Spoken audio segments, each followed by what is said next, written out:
Javier Milei ha sido dolorosamente derrotado una vez más en el Senado. El tipo va de derrota en derrota hasta la derrota final que le espera en octubre. 22 años habían pasado ya desde la última vez que el Congreso argentino le torció de esta manera el brazo a un presidente rechazando sus vetos. 22 años de obediencia legislativa, de alineamientos automáticos, de disciplina partidaria que evitaba estos desaires institucionales, hasta que Milei llegó y rompió esa racha, pero no como a él le habría gustado. El tipo no ha sido el disruptor que venía a cambiar las reglas del juego, ha sido la víctima de su propia incapacidad política, el presidente que en un año, apenas en un año de relativamente mala gestión, ha acumulado derrotas parlamentarias como quien colecciona facturas impagadas. La semana pasada comenzó el derrumbe, este doloroso viacruces para el presidente argentino. Primero fue la Cámara de Diputados insistiendo en dos leyes que Milei había vetado. Una para financiar el sistema universitario y otra para sostener los hospitales pediátricos. Dos sectores que cualquier gobernante con mínima sensibilidad social protegería, pero que para el fundamentalismo libertario de Javier Milei representan gastos prescindibles. Grasa estatal que debe ser eliminada, ojo, no como el 3% para su hermana Karina, robada directamente a las personas discapacitadas. El miércoles le llegó el segundo golpe y una masiva manifestación en las calles que inundó Argentina. Y este jueves, el Senado completó la humillación. 59 votos contra 9 para rechazar el veto presidencial a la ley que redistribuye los aportes del Tesoro Nacional. Una paliza legislativa que no admite interpretaciones. El pobre está en su peor momento, sobre todo después de haber perdido las elecciones en Buenos Aires y lo que le espera en octubre. Pero aquí lo menos importante no es esto, no son los números, es el mensaje. Porque detrás de esos 59 votos hay 22 de los 24 gobernadores provinciales diciéndole al presidente Milei que las provincias no pueden seguir siendo la variable de ajuste de un modelo económico que solamente beneficia a los especuladores financieros y a su propia hermana. Es toda la dirigencia territorial, desde peronistas hasta radicales, desde el centro hasta sectores que alguna vez coquetearon con el oficialismo de Milei, plantándose frente a un gobierno que pretende gobernar por decreto y por veto, ignorando las instituciones republicanas que supuestamente debería defender. Y aquí es donde viene, amigos y amigas, lo más patético. La reacción, como no, del gobierno. En lugar de reconocer la derrota, en lugar de entender que en democracia se gobierna con consensos amplios y no con imposiciones y motosierras de loco, Javier Milei y sus ministros salieron a denunciar un golpe blando. Un golpe blando. Como si el Congreso, ejerciendo además sus facultades constitucionales, fuera un atentado contra la República. Como si los legisladores votando según la voluntad de sus provincias fueran conspiradores. Luis Caputo, el ministro de Economía, que antes fue el artífice del endeudamiento macrista, todo en orden, tuvo el descaro de decir que el Congreso intenta romper el equilibrio fiscal y voltear al presidente que salvó al país de la peor crisis de su historia. Que salvó al país, dice. Hay que tener una desconexión absoluta con la realidad para afirmar semejante barbaridad cuando el peso argentino se devalúa día tras día. Cuando literalmente los bonos de deuda pública se hunden delante de todos. Cuando las acciones de las empresas argentinas están en caída picada. Pero claro, para la ortodoxia neoliberal de esta gente, el éxito no se mide en bienestar social, sino simplemente en superávit fiscal. Nos sobra dinero. No importa si las universidades se quedan sin presupuestos. No importa si los hospitales colapsan, si las provincias no pueden pagar salarios. Lo importante es que las cuentas les cierran, aunque sea sobre las ruinas de un país devastado y con toda la gente fuera. Javier Milei respondió a las derrotas con su habitual elegancia argumentativa, insultando, vaya, para variar. Los legisladores opositores son el partido del Estado, dice Milei. Los cucas y los anticucas que votan igual, pero disfrazados de republicanos. Como si cualquier oposición, su maldito delirio anarcocapitalista de locos, fuera una traición a la patria. Como si disentir de Javier Milei fuese un pecado imperdonable contra la religión del libre mercado. Y remata el tipo con una amenaza apenas velada. Vamos, no ha disimulado mucho. Ha dicho, votar a cualquiera que no sea la libertad avanza es votar para que tus hijos se vayan por Ezeiza. el aeropuerto, como metáfora del fracaso de la emigración como destino inevitable si no se abraza el fundamentalismo de mercado de Javier Milei. Como no me apoyes a mí, tus hijos se van fuera del país. Ya, y como te apoye, igual lo que se quedan es sin poder ir al hospital. Pero mientras Javier Milei vocifera en las redes sociales, la realidad sigue su curso imparable. Su partido acaba de sufrir una paliza electoral histórica en la provincia de Buenos Aires, el distrito que concentra casi el 40% del padrón nacional. Las encuestas para las elecciones legislativas de octubre pintan un panorama muy, pero que muy sombrío para el oficialismo de Milei. Y en ese contexto de debilidad extrema de este tipo mediocre, y con el asunto de su hermana y el 3% por en medio, el presidente lo que decide es confrontar con gobernadores, con el Congreso, con las universidades, con los médicos, con los hospitales, con los profesores, con todos los sectores que mantienen en pie lo poco que queda del Estado argentino después de estos meses de gobierno de Javier Milei. Y lo más grave es que el tipo parece no entender que necesita precisamente a esos mismos gobernadores que hoy ningunea e insulta para aprobar el presupuesto de 2026. Porque sin presupuesto además no hay plan económico. Y sin plan económico no hay credibilidad. Y sin credibilidad el castillo de naipes libertario se derrumba. Todavía más de lo que ya se ha derrumbado. Pero el presidente sigue empecinado en su lógica binaria. O estás conmigo o eres el enemigo de Argentina. No hay matices. Por supuesto no hay negociación y no hay política en el sentido noble del término. Y de ahí el fracaso tras fracaso en el que está incurriendo. Durante el encuentro que mantuvo este jueves con jóvenes candidatos y militantes en la Quinta de Olivos, Javier Milei pidió a los suyos que no aflojasen y aseguró que el gobierno tiene reservas por 22.000 millones de dólares para resistir a presiones sobre el tipo de cambio que ahora mismo también está complicado. 22.000 millones que, si existen, son en su mayoría préstamos del Fondo Monetario Internacional, del FMI. No son recursos genuinos, son 22.000 millones que no alcanzan, por supuesto, para sostener un modelo que destruye la producción nacional, que extranjeriza la economía y que condena a millones de argentinos a la pobreza. En Olivos, en esto mismo, según trascendió, el presidente dio una clase sobre los 2 años de su gestión. 2 años que realmente son menos de 1. Pero la megalomanía no entiende de calendarios, por supuesto. Habló de medidas económicas, de seguridad, de política exterior.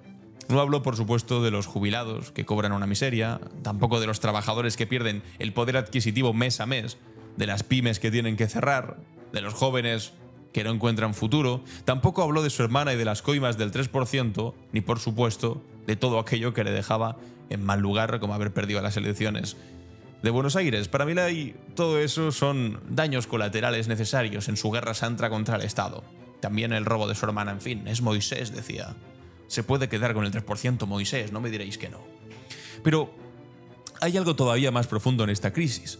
Y es que Javier Milei llegó al poder prometiendo una revolución, una refundación de Argentina, un cambio de época incluso. Un poco disparatado el asunto, megalómano. Convenció a millones de argentinos que estaban hartos de la inflación, de la corrupción, del estancamiento de la economía, y les vendió la ilusión de que destruyendo el Estado se construiría un paraíso en la tierra libertario. Claro, un año después, la supuesta revolución es un fracaso, la refundación es un auténtico caos, y el cambio de época tal vez es lo único que se ha cumplido, pero definido como una especie de retroceso a los peores momentos del neoliberalismo de los 90. Lo que estamos viendo no es el nacimiento de una nueva Argentina, como decía, sino la agonía de un experimento fallido. Un presidente sin poder real, un gobierno sin rumbo, un modelo económico que solo beneficia a los especuladores. Y mientras tanto, las provincias resisten, el Congreso se planta, la sociedad empieza a despertar de ese encantamiento libertario que duró algunos meses, salen a la calle de manera masiva, le plantan cara. Y eso es una buena noticia, sobre todo si tenemos en cuenta que las elecciones se aproximan y a Milei le encantaría que estuviesen lo más lejos posible. De hecho, no descarto, igual que está haciendo ahora Donald Trump en Estados Unidos, declarando ilegal ser antifascista y yendo a por quienes hablan en contra de su gobierno, que intentase algún tipo de jugarreta para no ir a unas elecciones que se le presentan complicadas. Pero bueno, ya veremos si es capaz de hacer eso. En el caso que lo intentase, las calles responderían con dureza. Pero en el fondo lo que está en juego no es solo el destino del gobierno de Javier Milei, ni de Javier Milei, ni de su hermana, que ojalá no sea un futuro demasiado largo dentro del gobierno, pero no es eso solamente, sino que es el futuro mismo de Argentina como nación, como país. Porque un país es evidente, es obvio, no se construye con consignas puestas en redes sociales durante todo el día, ni con historias de Instagram, ni con tonterías de programa de televisión. Se construye con políticas de Estado, con visión de largo plazo, con inclusión social, con desarrollo productivo, con soberanía sobre los recursos que ahora está poniendo como si fuese una especie de supermercado para que todos los poderes extranjeros puedan venir y comprar trozos sin ningún tipo de problema. Se hace con democracia plena, todo lo contrario a lo que nos plantea este señor. El rechazo a estos vetos presidenciales, además, no es solamente una derrota política para Milei, es una victoria más bien, pero de las instituciones republicanas de la Argentina, una reafirmación del sistema democrático, una demostración de que el poder no es absoluto ni puede ejercerse de manera omnímoda. Esto es el Congreso diciéndole al Ejecutivo, el Legislativo diciéndole al Ejecutivo que hay límites, que existen contrapesos, que la voluntad popular expresada a través de los representantes no puede ser ignorada. La educación pública, la salud pública, la obra pública, todo está bajo ataque con este gobierno. Y no es ni siquiera un ataque quirúrgico contra la corrupción o la ineficiencia, porque si no irías contra su propia hermana. Es un bombardeo indiscriminado, a lo loco, contra el Estado en todas sus formas, da igual cuáles sean, incluso aquellas que son las más decentes, legítimas y populares entre toda la gente. Entre gente que le llegó a votar también. Porque Milei no distingue entre lo que funciona y lo que no. Entre lo necesario y lo prescindible, entre lo estratégico y lo accesorio. Para él, todo es grasa. Bueno, excepto lo de su hermana, el 3%. Todo es gasto, todo debe ser eliminado. Es el fundamentalismo en su expresión más pura y más peligrosa, con el extra del nepotismo fraterno. Y mientras el presidente se encierra en su búnker ideológico con lo suyo, rodeado de aduladores y fanáticos, el país real sigue su curso. Los docentes tienen que seguir enseñando aunque cobren migajas, los médicos tienen que seguir atendiendo aunque no tengan insumos, los investigadores tienen que seguir investigando aunque no tengan presupuesto, los estudiantes siguen estudiando aunque no tengan becas. Es una Argentina que resiste a duras penas, pero que resiste, que no se rinde, que entiende que hay valores que no se cotizan en la bolsa de los mercados, pero que son fundamentales para cualquier sociedad que aspira a ser justa. Y mientras tanto, el ministro Caputo habla de equilibrio fiscal, como si fuese un fin en sí mismo. Pero el equilibrio fiscal, sabemos, desde hace mucho tiempo, en Argentina se sabe perfectamente, sin equilibrio social al mismo tiempo es una ficción contable. ¿De qué sirve tener superávits si la gente no llega a fin de mes? Si los chavales, los niños no tienen futuro, si los viejos se mueren de hambre con jubilaciones de miseria. Es la economía deshumanizada, que me cuadren los números pero sin las personas. Despojada de cualquier consideración ética. Una economía reducida a números en una planilla de Excel, pero sin tener en cuenta a las personas que lo sufren. Aquí el problema de fondo es que Javier Milei y su séquito confunden su ideología con la realidad. Creen que repitiendo los mantras libertarios que decían en televisión hace unos años van a cambiar las leyes de la física social. Pero la sociedad no es un mercado perfecto, ni una tabla de Excel. El Estado no es una empresa. Y los ciudadanos no son consumidores. Hay complejidades, hay historia, hay cultura también, hay identidad fuerte, arraigada. Y hay cosas que no se pueden, ojo, ni se deben mercantilizar. La Argentina que Milei ha fantaseado con construir es una distopía, donde solamente sobreviven aquellos más aptos, según la lógica darwiniana del mercado. Donde la salud es para quien pueda pagarla, la educación para quien pueda costeársela, la seguridad para quien pueda comprarla. Es el sálvese quien pueda elevado a la política de Estado, mejor dicho, a política de no Estado. Porque el objetivo último es que no haya Estado, sino empresas, de las que por supuesto los suyos, Milei y su hermana, cobren muy bien, que sustituyan al Estado. Pero los argentinos ya vivieron esa película, ya conocieron las consecuencias del neoliberalismo salvaje, igual que toda América Latina. Ya sufrieron el 2001, el corralito, el que se vayan todos, y por eso, aunque muchos votaron a Milei por bronca, porque estaban cansados, por hartazgo, por enfado, por desesperación, a pesar de eso, obviamente no están dispuestos a inmolarse en el altar del fundamentalismo de mercado de un presidente delirante junto con su hermana del 3%. Las derrotas parlamentarias de esta semana son apenas el comienzo de lo que viene. Porque octubre se acerca con elecciones legislativas que pueden terminar de sepultar las aspiraciones del gobierno. Y los gobernadores ya demostraron que no van a ser cómplices tampoco de este ajuste. El Congreso ya demostró que puede funcionar como contrapeso a Milei y la sociedad empieza a movilizarse saliendo masivamente a las calles. Los trabajadores se organizan y el péndulo empieza a moverse. Javier Milei puede seguir en redes sociales, en Twitter, en Instagram, gritando y diciendo locuras, acusando de golpistas a quienes ejercen democráticamente sus derechos. Puede seguir prometiendo el paraíso libertario para dentro de 20 años, como hizo. Lo peor ya ha pasado, dijo, pero el paraíso libertario será de aquí a 20 o 30 años. Y mientras tanto, que nos morimos. Pero el poder real, ese que se construye con legitimidad, con consensos, con capacidad de gestión, ese poder ya no lo tiene Milei. Es un presidente debilitado, acorralado, que gobierna por inercia y que cada día que pasa pierde un poco más de autoridad. Y quedan preguntas inquietantes flotando en el aire, por supuesto. ¿Cuánto más va a resistir un gobierno sin apoyo parlamentario? Que no lo tiene. Sin respaldo territorial, que lo ha perdido. Y con la economía en caída libre tal y como está. ¿Cuánto más pueden aguantar las provincias y los recursos? ¿Cuánto más puede soportar la sociedad este ajuste salvaje? ¿Y qué viene después del fracaso libertario? Que eso también aterra un poco.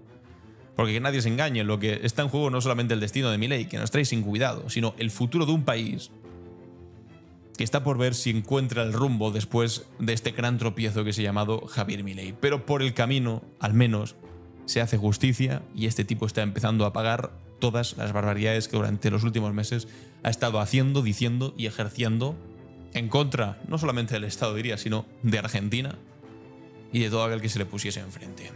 Bienvenidos sean, amigos argentinos, esta victoria final contra Javier Milei. Ojalá esta derrota parlamentaria sea la primera de muchas más. Os leo en los comentarios a ver qué pensáis sobre lo que os acabo de contar y si te ha gustado el vídeo, compártelo, suscríbete y nos vemos en el siguiente. Os dejo aquí un par de vídeos más que tal vez os interesen. Adiós.